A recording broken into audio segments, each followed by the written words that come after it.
नमस्कार, रीवा 24 के आज के अंक में आपका स्वागत है। पहले डालते हैं एक नजर आज की प्रमुख खबरों पर। धूमधाम से विदा हुए गणपति बप्पा, चारों ओर गणपति बप्पा मोरिया, अगले बरस तो जल्दी आके नारे गुंजायमान हुए। न्याय के लिए आकाशवाणी उद्घोषक ने दी आत्महत्या की धमकी। 10 साल बाद खत्म मामलों की शराब को कलेक्टर और एसपी की उपस्थिति में जमींदोज किया गया और संदिग्ध परिस्थितियों में मिला उप सरपंच का शव, पुलिस कर रही जांच। इन खबरों को आगे हम विस्तार से देखेंगे। गणपति बप्पा मोरिया, अगली बरस तू जल्दी आके नारों के साथ विदा हुए भगवान गणेश। आज गणेश चतुर्थी के अंतिम दिन भगवान श्री गणेश की प्रतिमाओं का विसर्जन किया गया। 9 दिन तक चले इस उत्सव में शहर में विभिन्न कार्यक्रमों के आयोजन किए गए। विसर्जन के लिए शहर के बाबा घाट में प्रशासन द्वारा नदी के पास अलग से कुंड बनाया गया था ताकि नदी को प्रदूषण से बचाया जा सके। पारंपरिक मान्यताओं के साथ उत्साह से लबरेज गणपति भक्तों ने भगवान गणेश की प्रतिमाओं का विसर्जन किया और विधिवत पूजा अर्चना की। कार्यक्रम की तैयारियां कल से ही शुरू हो गई थी। कल कई जगह सांस्कृतिक कार्यक्रमों के आयोजन किए गए और आज विधि विधान से विसर्जन किया गया।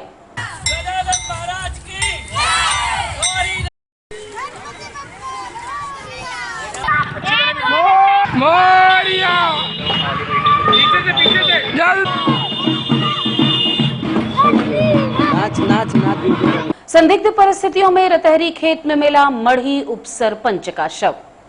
मढ़ी गांव के उप सरपंच उमेश मिश्र का शव संदिग्ध परिस्थितियों में चलते रतहरी के पास नहर किनारे एक खेत में मिला है।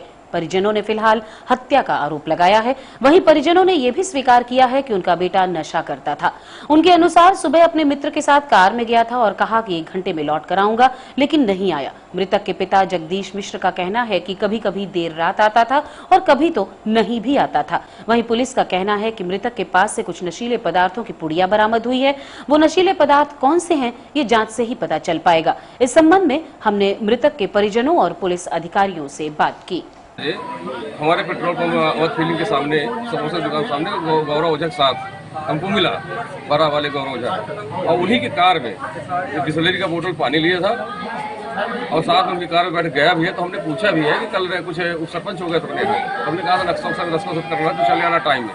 तो बोला अभी 1 घंटे में आते हैं और साथ में निकल गए। उसके बाद हमको फिर नहीं जाना, तो उसके बाद किसने मारा, क्या किया, कैसे किया और गया जिसके साथ वो मालूम। अच्छा, इसकी शरीर में चोट के निशान नहीं है, हालांकि पॉइजन लग रहा है। जेब में कुछ चीज गया है, शराब में मिला के पॉइजन है, पॉइजन लग रहा है। क्या किसी से कोई रंजिश है, ऐसा कुछ पता चला अभी तक? अब रंजिश तो ऐसे उसकी हमारे समझ में किसी से नहीं थी। फोन लगाए थे तो क्या बता रहा था, तलाश भी नहीं की है। मतलब कभी कभी नहीं भी आता था, रुक जाता था।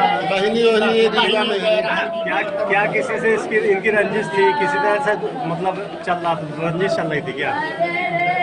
सरपंच हुआ था अभी। हाँ, उसी में हो सकता है कि कुछ। क्या लगता है आपको कि ये वहाँ कैसे पहुँचे और कैसे क्या हुआ होगा? बिना बोली कुछ समझ में आ नहीं रहा है। मेडिकल रिपोर्ट से पता चला कि जांच से पता चले, कंफर्म होगा कि जांच के दौरान जो है तो क्या कैसा घटना। बाहरी तौर पर कहीं भी चोट के निशान नहीं मिले हैं और अंदरूनी की बात तो पीएम से पता चल पाएगा क्या कैसा है।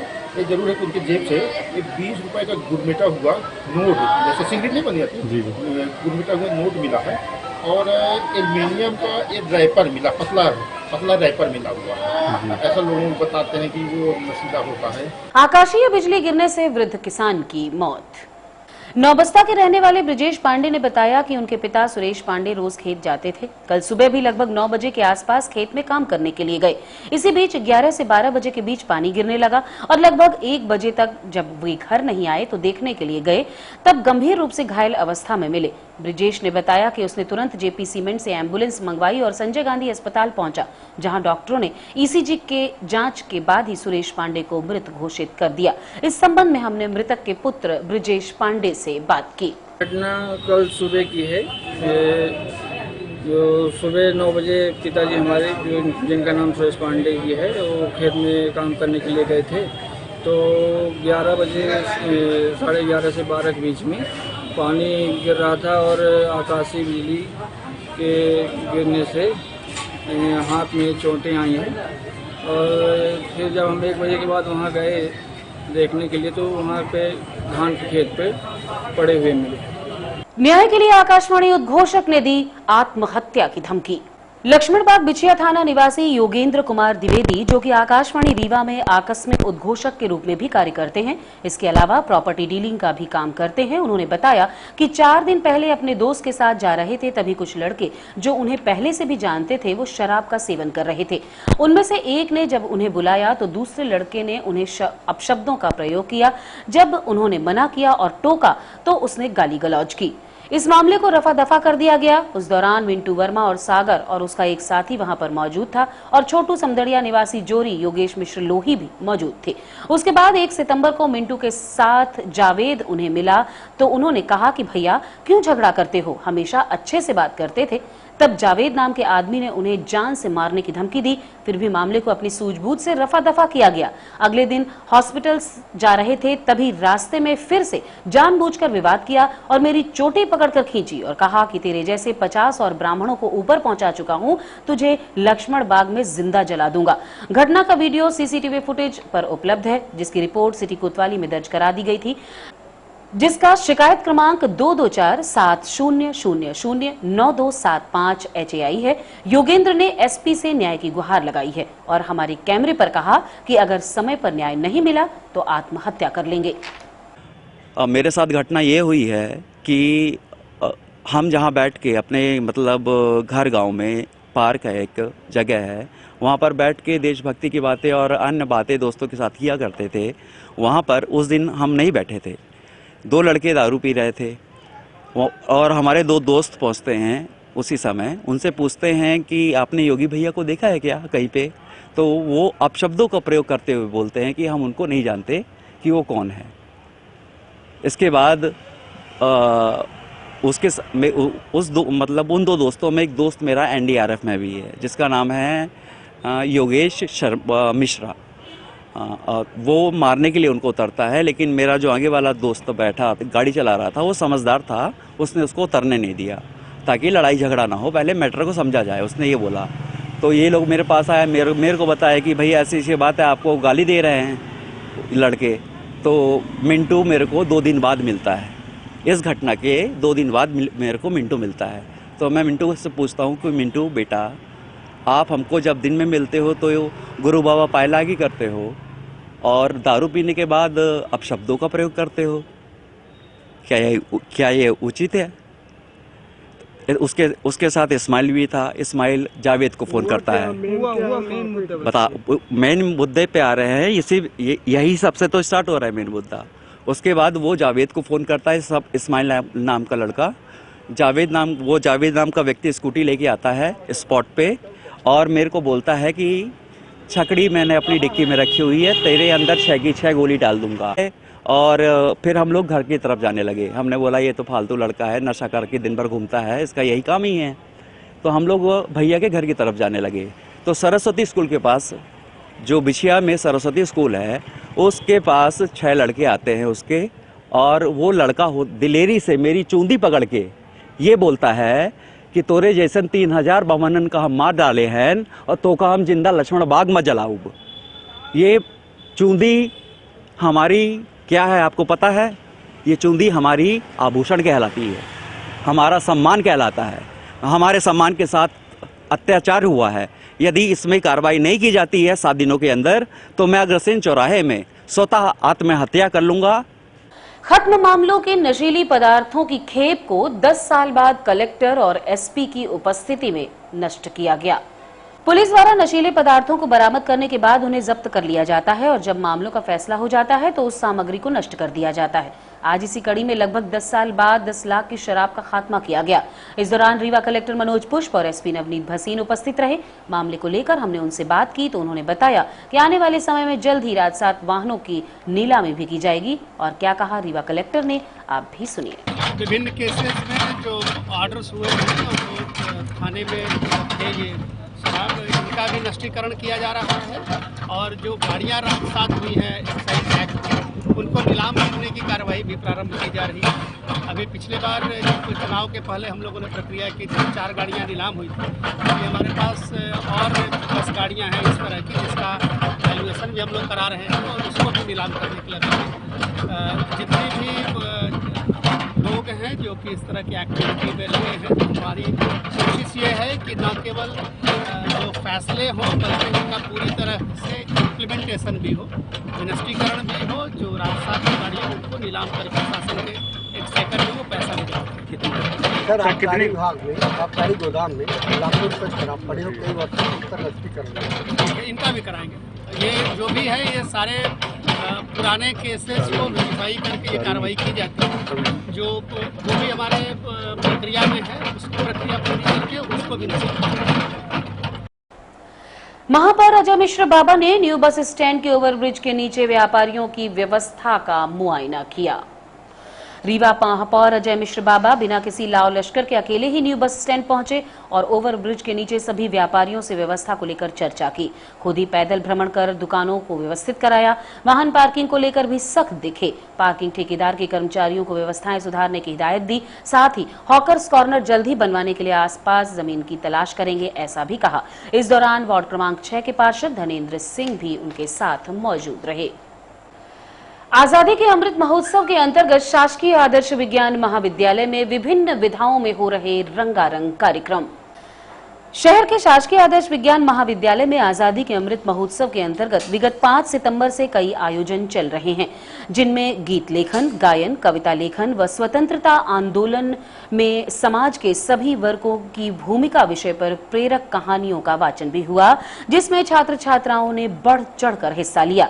ये आयोजन अतिरिक्त संचालक उच्च शिक्षा व प्राचार्य डॉक्टर पंकज कुमार श्रीवास्तव के मुख्य आतिथ्य व आयोजन प्रभारी डॉक्टर अभिलाषा श्रीवास्तव के संयोजकत्व में संचालित हुए।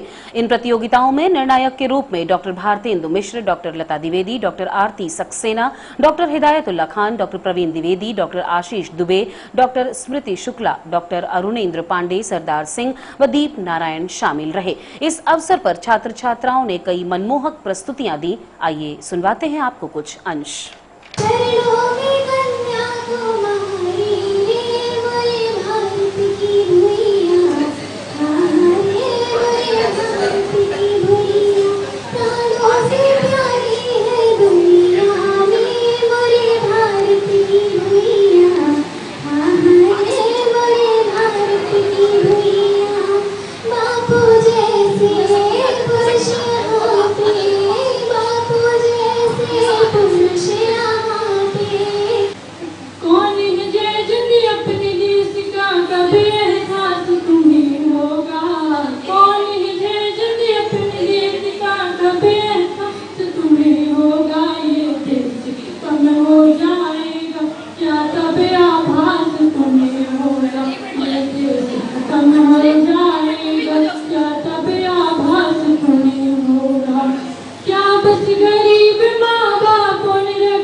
और रुकेंगे एक छोटे से विराम के लिए। आप बने रहिए रीवा 24 न्यूज के साथ। हड्डी जोड़ एवं रीढ़ रोग तथा स्त्री रोग एवं प्रसूति रोग का इलाज एक ही छत के नीचे। विघ्नहर्ता hospital and trauma centre, hotel landmark के पास, रतहरा, रीवा। डॉक्टर संतोष सोनी, पूर्व चिकित्सक, बॉम्बे हॉस्पिटल, मुंबई। हड्डी जोड़ एवं रीढ़ रोग विशेषज्ञ, छोटे चीरे एवं दूरबीन विधि द्वारा हाथ तथा पैर की हड्डियों का ऑपरेशन। गठियाबात, जटिल एवं बिगड़े हुए फ्रैक्चर का बेहतर इलाज करते हैं डॉक्टर संतोष सोनी। विघ्नहर्ता हॉस्पिटल ट्रॉमा सेंटर में ही स्त्री एवं प्रसूत रोग विशेषज्ञ डॉक्टर शैलजा सोनी भी उपलब्ध हैं, जिनकी देखरेख में नॉर्मल डिलीवरी, सिजेरियन ऑपरेशन एवं बच्चेदानी से संबंधित ऑपरेशन की बेहतर सुविधा। संतानहीन दंपत्ति तत्काल संपर्क करें। विघ्नहर्ता hospital and trauma centre, hotel landmark के पास, रतहरा, रीवा। सुविधाजनक एवं सफल इलाज हेतु आज ही संपर्क करें।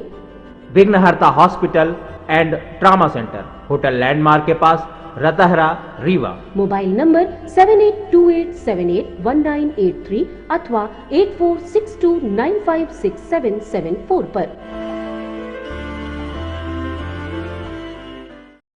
वैश्य महासम्मेलन जिला इकाई रीवा द्वारा आयोजित हुआ भव्य सम्मान समारोह। वैश्य महासम्मेलन जिला इकाई रीवा द्वारा नगरीय निकाय एवं त्रिस्तरीय पंचायत चुनाव 2022 में रीवा जिले से निर्वाचित वैश्य समाज के जनप्रतिनिधियों का सम्मान समारोह दिनांक 10 सितंबर 2022 को दोपहर 2 बजे से 6 बजे तक स्थानीय कृष्णा राज कपूर ऑडिटोरियम में आयोजित किया गया है। इस अवसर पर वैश्य महासम्मेलन मध्य प्रदेश के प्रदेश अध्यक्ष माननीय श्री उमाशंकर गुप्ता जी मुख्य अतिथि के रूप में उपस्थित रहेंगे तथा द्वितीय अतिथि के रूप में श्री मोतीलाल गोयल प्रदेश अध्यक्ष के रूप में उपस्थित रहेंगे। प्रदेश अध्यक्ष एवं श्री मनीष गुप्ता जी प्रदेश अध्यक्ष तथा श्री हरिओम गुप्ता जी प्रदेश महामंत्री प्रदेश मंत्री नीरज चौरसिया, संभागीय अध्यक्ष भोला प्रसाद गुप्ता, महिला इकाई संभागीय अध्यक्ष कल्पना गुप्ता, युवा इकाई संभागीय अध्यक्ष सुमित गुप्ता उपस्थित रहेंगे। वैश्य महासम्मेलन रीवा जिला इकाई द्वारा रीवा जिले से निर्वाचित सभी नगर पंचायत अध्यक्ष, उपाध्यक्ष, जिले के सभी वैश्य समाज के सरपंच, जिला पंचायत सदस्य, जनपद सदस्य और पंच का सम्मान समारोह रीवा के वैश्य महासम्मेलन द्वारा किया जाएगा कृष्णा राज कपूर ऑडिटोरियम में दिनांक 10 सितंबर 2022 दोपहर 2 बजे से 6 बजे तक। इसमें वैश्य महासम्मेलन के कार्यक्रम के मुख्य अतिथि सम्मानीय प्रदेश के अध्यक्ष उमाशंकर गुप्ता जी, पूर्व गृह मंत्री जी, और प्रदेश के महामंत्री श्री हरिओम गुप्ता जी रहेंगे और कार्यक्रम के प्रदेश के उपाध्यक्ष अपने मोतीलाल गोयल जी और प्रदेश के उपाध्यक्ष माननीय मनीष गुप्ता जी, ये सारे कार्यक्रम के लोग उपस्थित रहेंगे और कार्यक्रम को आगे बढ़ाएंगे। और हम आपको बताते हुए बड़ी खुशी हो रही कि हमारे रीवा वैश्य समाज से नगर पंचायत अध्यक्ष में 5 नगर पंचायत अध्यक्ष के अध्यक्ष निर्वाचित हुए हैं और जिले में ही 4 नगर पंचायत के उपाध्यक्ष इस बार निर्वाचित हुए हैं और वैश्य समाज से ही रीवा जिला में 18 सरपंच निर्वाचित हुए हैं और रीवा जिला के सभी नगरीय निकायों में 32 पार्षद निर्वाचित हुए हैं और जनपद सदस्य 12 हैं रीवा जिला में और जिला पंचायत के सदस्य वैश्य समाज से 2 निर्वाचित हुए हैं और रीवा जिला से पंच हमारे 52 निर्वाचित हुए हैं। करीब 120 लोग हम लोग को रीवा जिले में निर्वाचित वैश्य समाज के लोग हैं जिनको रीवा का वैश्य महासम्मेलन सम्मान। सबको नमस्कार। यह कार्यक्रम रीवा जिले के कार्यक्रम पूरा कार्यक्रम में हो रहा है। इसमें जो भी सरपंच उप सरपंच अध्यक्ष जीत के आए हैं उनको एक बड़ा समारोह कृष्णा ऑडिटोरियम में किया जा रहा है तथा जिसको निमंत्रण नहीं मिल पाया है वो भी यह सूचना पाकर इस निमंत्रण को मान ले और इस कार्यक्रम में भाग में पहुंचे। और माननीय उमाशंकर जी इस कार्यक्रम में आ रहे हैं, कई जिले के लोग प्रतिनिधित्व भी करने आ रहे हैं, 4 जिले के अध्यक्ष आ रहे हैं इसमें और जो भी इसमें गरिमापूर्ण कार्यक्रम होगा। आज की खबरों में बस इतना ही। नई खबरों के साथ होंगे कल पुनः उपस्थित। अब दीजिए इजाजत। नमस्कार।